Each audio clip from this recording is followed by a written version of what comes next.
Hey everybody, welcome to episode 2 of season 2 of the Staredown. I am Mallory, your host, and today's episode is 18.9. If you've been living under a rock, then you probably have no idea why it's called 18.9. But you know we're going to talk about it, so sit back, relax, grab a drink or two, and listen to the Staredown.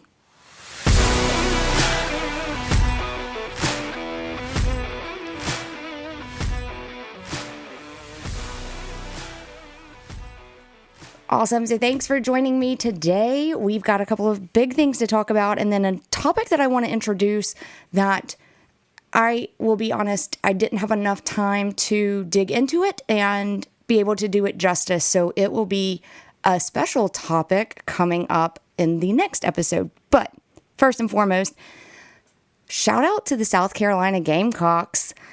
Those ladies went in, made up for their loss last year to Iowa in the Final Four and destroyed Iowa to take home the championship this year. It was such an incredible game. In fact, the entire Final Four all weekend was just really, really good. I can't remember the last time I saw that many basketball games that were that high quality. So much fun. You get to see Angel Reese and LSU take on Iowa. You get to see then, like I said, South Carolina get a little bit of revenge on Iowa. And South Carolina finished the season 38-0. Their last loss was to Iowa, like I said, last year in the Final Four. So a lot of credit has to go to Dawn Staley because she lost actually all 5 starters from last year and went and rebuilt the team. And they just went on to win. I mean, and guys, it wasn't like they won. I mean, they dominated. I mean, you don't go undefeated and not dominate. That's just a whole other level of stardom, of goatness, so to speak. But no, I think all of the arguments about Dawn being the GOAT, she's definitely making her way up there. I think she's done an incredible job with the program overall, and I'm excited to see kind of where they continue to go because, again, like I said, she's proven that she doesn't have to keep the same squad to show results. So it's going to be fun watching Dawn kind of grow that program and also helping, to grow the game. And talking about Caitlin Clark, I know there's been a lot of discussion about everyone saying, oh, well, she could never be considered the greatest of all time unless she did win a championship in college. And even some WNBA players were saying it. Dawn Staley actually even said it, that yes, she would need to win. But I thought that Dawn going out and shouting her out and making sure in her post-game interview that she told her like what an impact and what an incredible job she had done helping bring even more attention to the game and helping continue to grow it. I thought that was really, really good. It just goes to show that women can be competitive, but that's all it is. It's competitive. Like, we fix each other's crowns. And even to South Carolina's credit, earlier in the year when Ole Miss played them, Marquisha Davis fell and her wig fell off. And both teams crowded around her, shielded her while she fixed her wig. The ref went over and told Dawn what was going on, and Dawn just was like, oh, okay.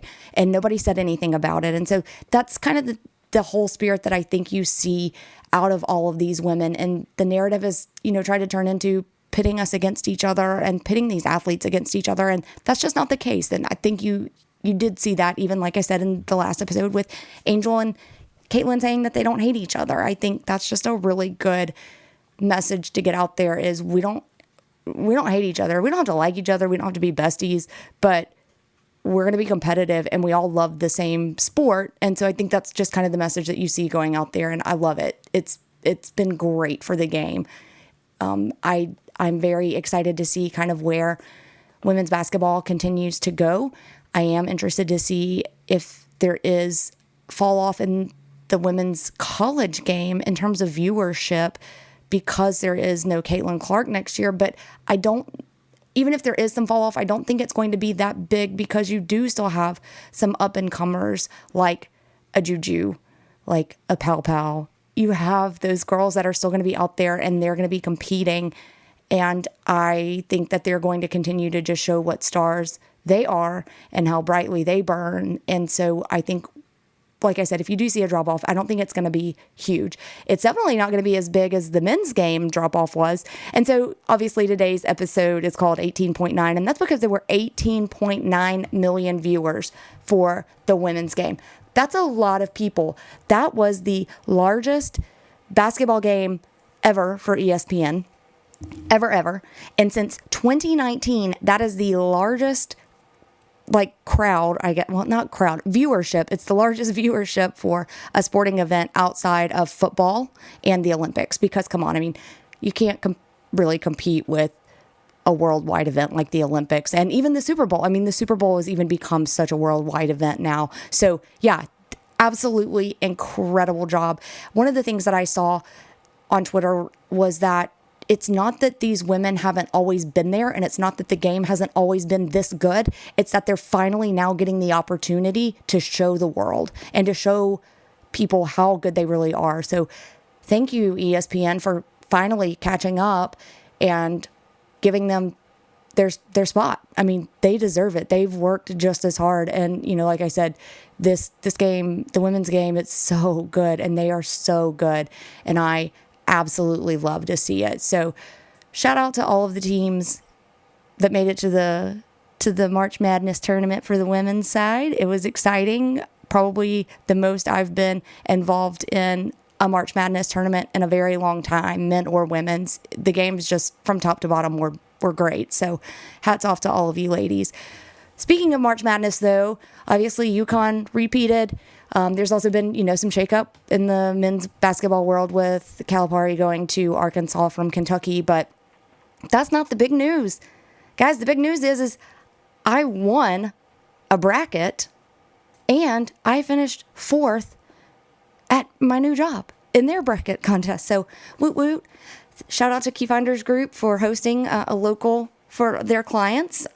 So I'm excited. I did take top prize in that. You're welcome.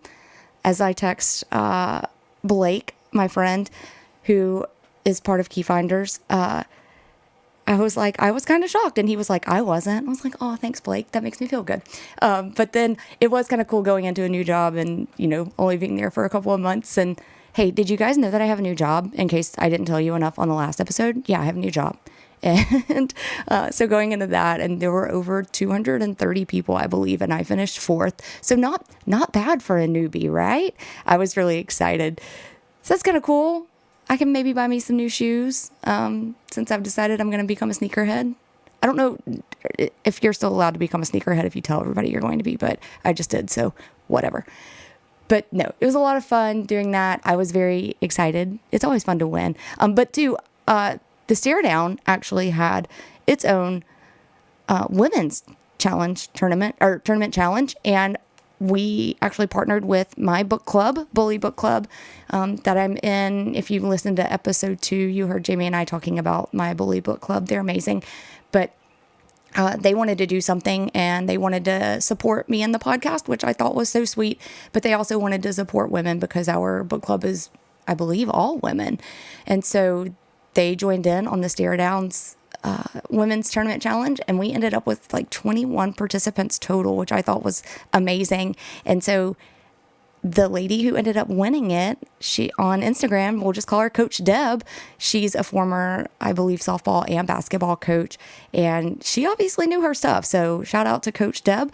I came in 3rd in that. I felt like that was a little odd, but I am still looking for the 2nd and 4th place winners, because since I came in 3rd, I'm obviously not going to award a prize to myself. So if you know who the 2nd and 4th place winners are, please send them our way, and I'll talk about that at the end, how they can reach out to us, because we definitely want to get them their prizes. But Coach Deb has already picked out hers. She's going to be rocking a black sweatshirt, and it's going to have a Staredown logo on it. So I appreciate you for that, and congrats again, Coach Deb. And that's all I really want to talk about with the men's. I mean, it was a great game, but yeah, I won my tournament for the men's. So hooray.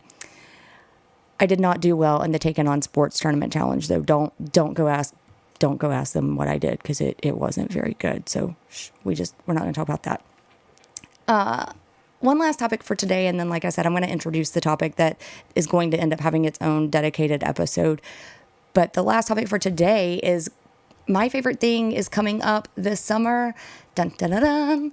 The Olympics. They're going to be held in Paris. And I am so excited because we now have Olympic trials. U.S. Olympic trials are about to start happening. There have already been some that have happened. I think the rowing trials just finished up. The canoe slalom and kayak cross trials, those are coming up actually this weekend in Montgomery, Alabama and Oklahoma City. Wow, who knew? The wrestling trials will be in State College, Pennsylvania, April 19th and 20th. Then you have things like the Olympic badminton qualifiers. They're going to be published via World Rankings on April 30th. And then on May 11th, the final U.S. Olympic triathlon selection event. That's going to be in Yokohama, Japan. And I want to talk about the triathlon selection event, and I'll come back to the trial schedule here in a minute. But the triathlon actually could be canceled over the water quality in Paris, over the river Seine. And I know I'm probably butchering that, but there was a sewer leak last year. And so the water may not be safe. So they have so many days built in that they can actually push the Olympic event off. But there could be a decision to where there is no additional place for them to swim. And so the event would have to be canceled because it is part of the rules of the International Federation. So that's really sad. Like, I would hate that if that ends up becoming like a reality of you work so hard to go to the Olympics and then just kidding, you can't even do a third of your event. So that's really sad. But one of the things I'm reading about this that I did find out that I think is cool is that the opening ceremonies is actually going to be on the river as well. It's going to be the first time it hasn't been held in a stadium. So I think that's going to be really cool. But yeah, I am really sad. I'm very, very sad that there's a possibility that they're not going to. So we'll keep watching that. But yeah, back to the trial schedule. So then you have the Olympic and Paralympic archery trials, final stages in Newberry, Florida, May 13th and 14th. May 26th through June 9th is the French Open, the last event of Olympic tennis qualifying. Obviously, that's in Paris. June 7th through 20th, the final team nomination period for all U.S. Olympic cycling disciplines. Then June 9th, end of Olympic beach volleyball qualifying period. June 13th through 16th, the U.S. Open, the last event of men's golf qualifying. That's going to be in Pinehurst, North Carolina. Then this is also a really cool thing. The U.S. Olympic swimming trials, June 15th through the 23rd. They're going to be held in Indianapolis, and they're actually going to be held in Lucas Oil Stadium. So they are actually going to put a pool in the middle of an NFL stadium and let them hold their trials there. And I think that is so cool because you have bigger stars that are still going to be there. I mean, and let's talk about it. Katie Ledecky, I mean, she's going to be there. I'm excited, and she's finally going to get the stage that she deserves. A literal Olympic pool in an NFL stadium. I just think that's so cool. Also, from there, we go into June 16th through the 23rd, the diving trials in Knoxville, Tennessee. And I love diving. I think it's so cool, especially when there's two of them and they're synchronized. That's always so fun for me. And also, how do they not make a splash? That's just incredible. I don't get it, but it's science, right? It has to be science, but it's still really cool. Then June 17th, the final Olympic modern pentathlon qualifiers will be published via World Rankings. June 20th through 23rd, the KPMG Women's PGA Championship. That will be in Sammamish, Washington. Again, guys, I'm just not good at saying these cities and rivers names today, and I didn't do enough research. My bad. Also, Olympic track and field, Eugene, Oregon. I can't wait. That's June 21st through the 30th. And you guys, like, I just absolutely love running. I love track and field. It is so fun. Like the 4x1, the 100. And even though I'm a distance girl, like, it's not a whole lot of fun to watch people run long distances. It's amazing because they look like they're barely trying and their legs are, they look like gazelles. But I love the sprints, and especially I think I fell in love with it in the 96 Olympics in Atlanta, where you had Michael Johnson and those guys under the big lights at what ended up being Turner Field in Atlanta. And it was just so cool to see all of that. So I can't wait for the track and field events. Cody will probably be spending a lot of time on the golf course during those days, because I will be watching them. Then we go through, there's some more judo qualifying, June 23rd. The Olympic skateboarding qualifiers will be published via World Rankings on June 24th.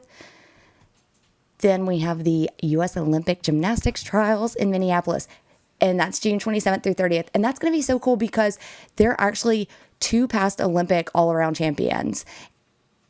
And this one could actually have 3 that are going to be bidding to make the team. And so you have Sunny Lee, you have Simone Biles, and Gabby Douglas. And I think that's so cool because Gabby obviously won the all-around, and Sunny Lee won the all-around. So I think that's just going to be so cool. And then you throw in Simone Biles. And I mean, like, the U.S. is stacked. The U.S. is stacked in women's gymnastics. So that'll be a ton of fun.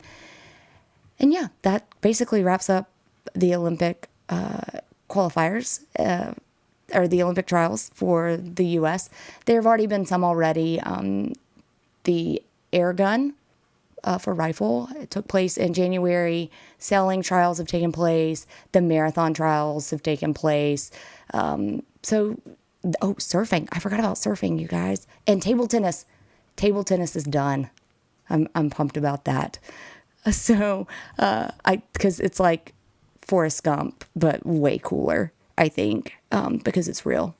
It's not somebody acting like Tom Hanks acting like Forrest Gump.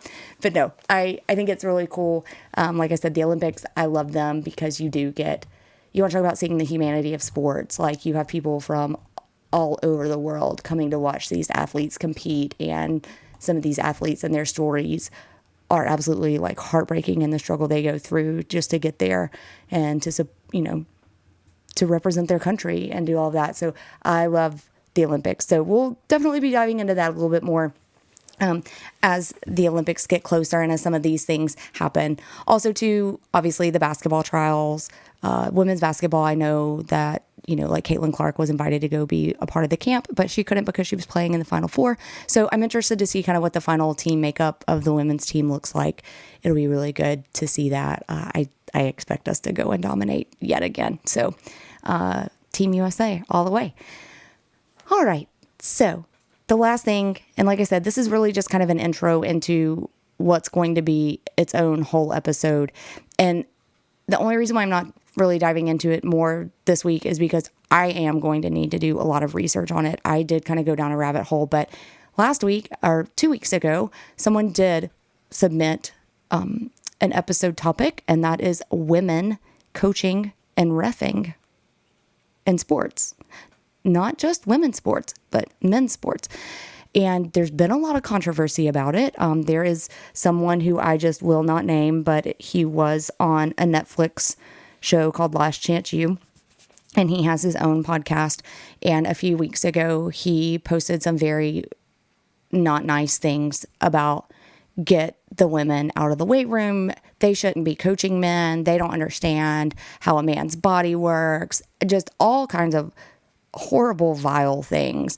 And it pissed me off, because that's like saying, well, I'm a female, so I'm never going to go to a male OBGYN, or men should never become OBGYNs. Like, that's a personal preference. Like, some women may prefer men, some may prefer women. It doesn't matter, but that's kind of the whole thing. And so, but to say that like women don't understand men's bodies, like, especially when you're talking weight room, come on, like it's anatomy. You can study anatomy. And like I said, I know this is going to be a topic that I can dig a lot into, but even when you start thinking about it, there's only 5 female athletic directors in Power 5 conferences. There have been women who've coached men and done very well. Becky Hammon comes to mind. She's now a coach in the WNBA, though. Coach O, Ole Miss's women's head basketball coach. She was the first female coach of the Bohemian men's national team. So you are starting to see more women step up. But I think really where I kind of started going down the rabbit hole was, to that other person's point of, women don't understand men, then the counter argument for me is then men don't understand women, right? So why are there still so many male coaches for female sports? And so that's kind of the rabbit hole that I started going down. And there's actually been a lot of research done, and there are a lot of great organizations out there. And I just didn't have time due to some things that are kind of happening in life to dig into it the way I want to, but I'm going to. So if there are any things that you want to see, any sports specifically that you want me to dive into, hit me up. But I feel like I'll probably end up focusing a lot on things.